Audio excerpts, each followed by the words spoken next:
Let's kind of stealthily move up to this tree. I'm kind of going to just drift up to it.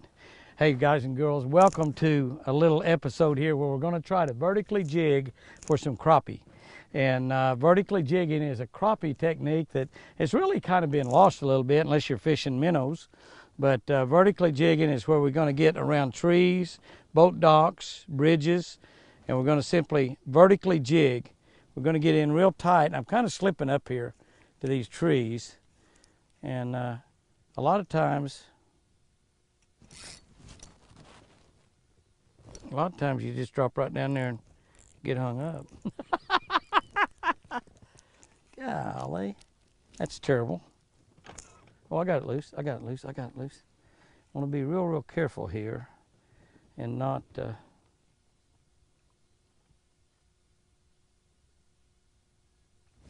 bump into these trees. Sometimes it doesn't matter, but I'd rather be really careful when I'm vertically jigging and be real careful and kind of try to slip up on these fish and ease that bait down there. And one of the things about vertically jigging, I am fishing with an open hook. I have no weed guard on here.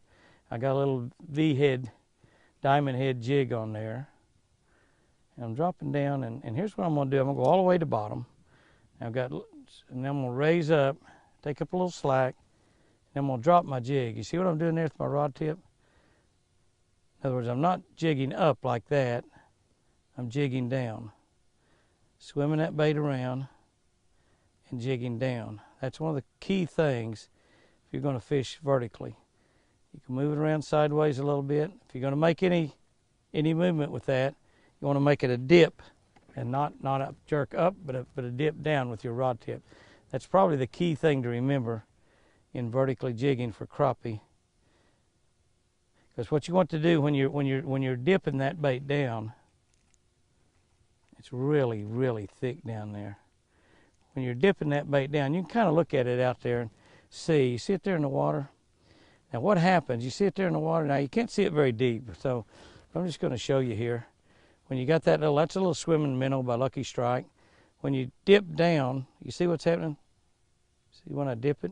See how it stops? And now what happens when you jerk up? See what happens when you jerk up? It doesn't look nearly as good.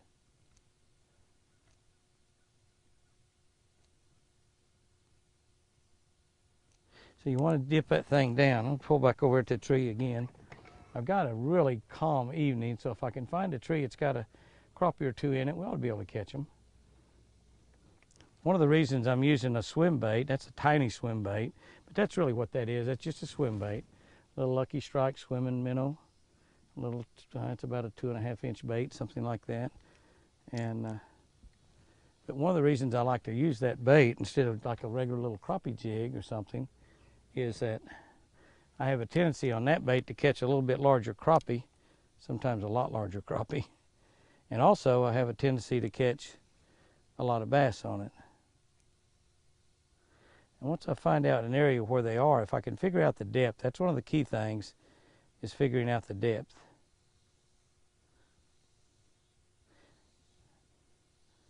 It's so thick down there, I'm just barely moving that thing, and when I do, I get hung up. So it's really thick cover down there. That's one of the reasons you vertically jig in the first place. You could cast at these trees. Felt like I had a bite on the way down there.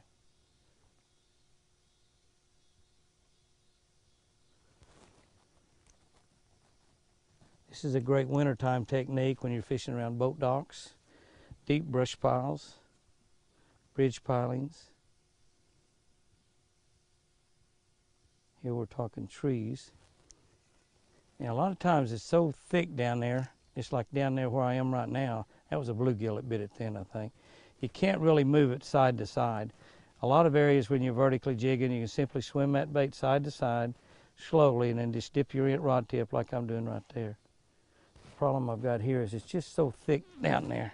I think that was a bluegill there, sports fans, or a little bass. We're getting ready to find out if I can wind.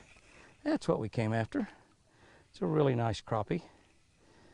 I missed him there to begin with. That's a really nice crappie. Look how deep he took that swim bait. I mean, he's got it way down in his mouth. And Now I haven't fished around these trees in a long time. This is the first tree I've hit. But now what I am is I'm right on the edge. If you'll look down, you'll see wide open water behind me. I'm right on the edge of a, golly, he is hooked. I'd like to get that out of him and not hurt that fish. If I was going to fillet you, it wouldn't matter, but I'm not going to fillet you, so. There, I got it. That's a really nice big crappie right there. That's a good way. Bleeding just a little bit. I hope I didn't kill him. I might have. Now, did you see how long that bait was down there before that fish bit? That's one of the advantages of vertical jigging, is because you can leave your bait down where the fish are for a long time. Now, you can get on, if you got good electronics where you can look down there and see if there's fish there or not. A lot of times the fish that you're seeing on your electronics when you're bass fishing, a lot of times they are crappie. So it's, if you're out here doing what I'm doing right now, it's exactly what you're looking for. Sometimes there's 8 or 10 will be around one tree. Sometimes it's only one fish there. Catch that fish, you need to move on to another tree, another bridge piling, another boat dog. But crappie are schoolfish, so usually there's more than one. There's some more fish right here. See all these fish right here on this right here? Those are all fish right there. And probably those are probably crappie. See them right there? See, it's a brush pile right here laying on the bottom. Okay, now come over here. Now you can just pick your line up like this. You don't even need to wind it in. See what I've done right here? I'm going to drop that right down. Try to miss that tree. Go right down there. Vertical jigging is a slow, easy technique. But once you catch on to it, and once you kind of figure out the depth, and depth is a critical deal, and crappie layer in depth. That's one of the cool things about a crappie is they will layer. In other words, you may have crappie that are this deep in a layer that might be 12 foot off the bottom. And all the crappie right there, the big school, are all in an area like this, or maybe like this. And so if you're below them or above them, you don't have a chance to catch them. You've got to get right in that deal. And I'm going to tell you a little secret here in a second about how to duplicate that depth. Okay, well, we're running out of daylight. The critical thing, like I said, is when you jig, you're going to vertical jig. And if you're in a really thick stuff like we are here, you're going to have to just basically, I mean vertically. Be real stealthy when you slip up on these trees. Pay attention to your locator. Watch for those fish. Watch for stuff under there that you can't see above the water. And move your rod tip down. When you move that thing, move your rod tip down. Now, I told you I was going to give you a little tip about the depth. A lot of times we find that layer of depth as we start working up. Now, only turn about a quarter of a turn of your reel when you're working up, like I'm doing right here. Only about a quarter of a turn. Don't turn any more than that. But once you catch a fish, if you will, and you hook that fish, you can take a magic marker out of your pocket. I happen to have one. Take a magic marker out of your pocket and mark your line right there where you caught that fish. Right there where you caught that fish. Just put a mark on your line. See that little black mark? Now, I get ready to go back down. My next time down, I can go down the exact same depth. The exact same depth. See that little mark right there? Now, obviously, after you've caught fish at various depths, you're going to have a few marks on your line, but that magic marker will not, that mark won't stay there forever. So you don't have to worry about that. See what I've done right there? I'll go right straight down. Now, if that was the depth that I get a bite, as you work that bait up, there's one. That hit it on the way down. That hit it on the way down. The line just kind of went slick, hit it on the way down. When the line went slack on the way down, go ahead and set the hook. Something's happened that you need to get involved in. Really nice crappie right there. I'm going to drop down there again. Now, even in the hot summertime, even the water at 90 degrees, you can vertically jig and catch crappie, and you can catch a lot of them. One of the key things that you want to do is determine the depth that those fish are, and then obviously find them. But you know, you can, sometimes in the summertime, there may be only 1 or 2 or 3 on these trees. There may only be 1 or 2 on the bridge pilings. But if you move from spot to spot to spot, you see there's a lot of trees right here. All of these are out on this edge. These are out on a point that goes out there and drops off into that creek. So as I move through here, I'll bring that bait up just a little bit, just barely turn it, like a quarter of a turn, a third of a turn. Move it around, move it around. Dip, dip, dip, like the get-up dance. Dip, will he take a sip? Well, as you can tell, I quit vertically jigging. That sun got down below the mountain over there, and one of the things about fishing that little swimming minnow for crappie, not only do you catch a little bit bigger crappie on it, but you usually catch a lot of bass on it too. It's a great bass fishing bait. It's one of those little baits, a little bit like a mushroom head jig that's tiny, and being tiny, it'll catch a lot of fish, and it'll catch big fish. There's absolutely no doubt about that. But you know, you get in here close to the evening, you catch you a mess of crappie, and you start going down there and just swimming that swim bait, letting it fall, slow rolling down, swimming. Now I've got it kind of away from the cover right now. I'm not throwing up in that real thick, heavy stuff or vertically jigging like I was. Just out here seeing if I can get a bass to hit that thing.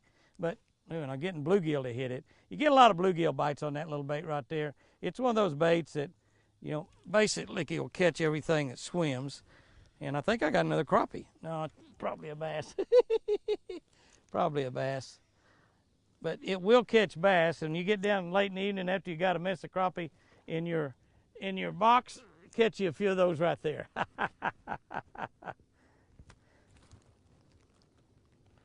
Swim baiting for crappie with a little bonus on the side. Hey guys and girls, try a little vertical jigging for crappie around them bridge pilings, boat docks, trees, anywhere you can find heavy cover down in deep water. Be sure to hit that subscribe button, hit that notification bell, share a few videos with your friends. We're being attacked by the Air Force. Later, guys and girls. I love you. Look at this crappie. Look at this crappie. Holy smokes. I thought this was a bass for a minute. I think it's a giant crappie. Oh, that's what I'm talking about. Looky there, sports fans. Now that is a crappie. That is a crappie right there. You know, vertically jigging is a great way to catch crappie if you're in really thick stuff. And that is a giant. That's a 2-pound plus crappie right here at dark. I just caught a bass, and then I just made a few more pitches in there and caught a big giant crappie. If you didn't hit that subscribe button a minute ago, hit it now. A little diamond head jig, a little swimming minnow swim bait. It'll put a lot of fish in a boat, no doubt about it. Another great bait to use with your young'un, just getting them started on fishing. Get you plenty though, because as you can see, it hangs up pretty badly. Later, guys and girls.